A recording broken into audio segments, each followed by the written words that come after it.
আপনি যত কোটি টাকার মালিক হন না কেন, কালো টাকার মালিক হন, আপনার টাকা আমি এই গরিব মানুষের, মেহনতি মানুষের টাকার সাথে অ্যাড হইতে দিব না। কি করেন না কোন আপনি? আপনি কইলে হবে? হ্যাঁ, আপনি চিনেন আপনি কার সাথে কথা কইতেছেন? রহিম চৌধুরী, খান মোহাম্মদ রহিম চৌধুরী, যার সাথে সমস্ত গরিব মানুষ, মেহনতি মানুষ আছে। সে আপনাকে ভয় পায় নাকি? সবগুলো মানুষ আমার সাথে আছে, অসহায় মানুষগুলো আমার সাথে আছে। আপনি সব ঠেট দিয়ে লাভ নাই। রাখেন না ফোন, আপনার ফোন রাখেন। আপনি ডরাই নাকি আমি? আসসালামু আলাইকুম স্যার। আনসাম, হ্যাঁ ভালো আছেন?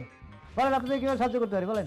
স্যার আমার তো স্কিমটা 30 দিন পুরো হয়ে গেছে, আমি টাকাটা ভাঙাইতে আসছি। বানাইতে আইছেন? অবশ্যই বানাইবেন। যান যান, এখানে চলে যান, জ্যাক সাহেবের কাছে চলে যান। যান এই জ্যাক, দেখো তো ওনার এই যে কয় টাকা জমা রাখছিল, দেখো দেখো দেখো তো একটু না তো দেখো।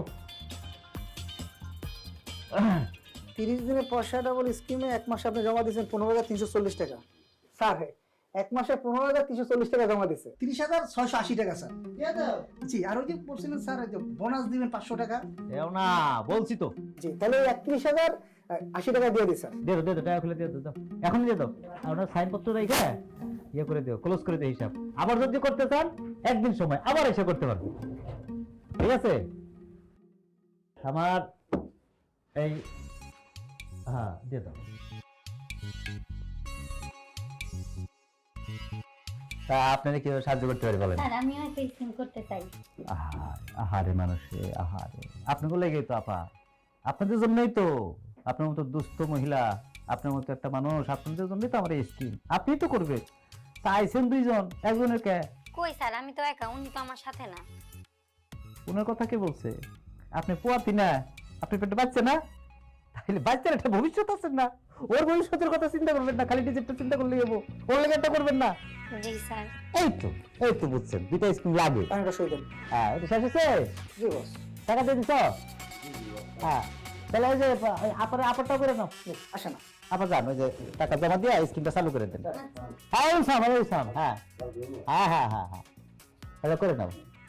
হ্যাঁ আচ্ছা, স্যার আমার বউ তো একটা কিস্তি দিয়া অন্য বেড়ার লগে ভাইগা গেছে, এখন কি আমি স্কিমের পুরো টাকা পামু?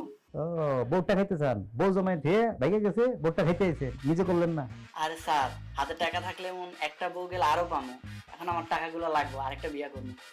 আরে পাইস রে, হ্যাঁ ওই টাকা দিয়ে বিয়ে করুন, যে কাঠ দিচ্ছেন চুলে, বউ তো থাকার কথা না ভাই, পদ্মা পাড়ের ভাঙনের মতো আপনার জীবনে বই বা চলে যাবো, বই বা চলে যাবো, অসুবিধা নাই, এই ব্যবস্থা করতেছি, যেহেতু আইছেন আপনি। হ্যাঁ হ্যাঁ, কেস কি করছে দেখি। আপনার বউ কত চালাক দেখছেন, হেবিটি পর্যন্ত স্কিম করছে। আপনি কই আছিলেন? খালি বোর্ডটা খাইতে মন চায় না?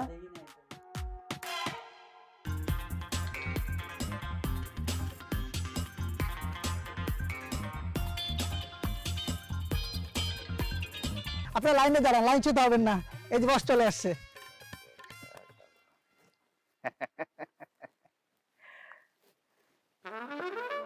ভাই ভাই ভাই ভাই ভাই ভাই ভাই ভাই ভাই ভাই ভাই ভাই বাইকে তোরে এনে তাহলে আজ থেকে কোনো বাই নাই, অনলি বস, খালি বস কবি।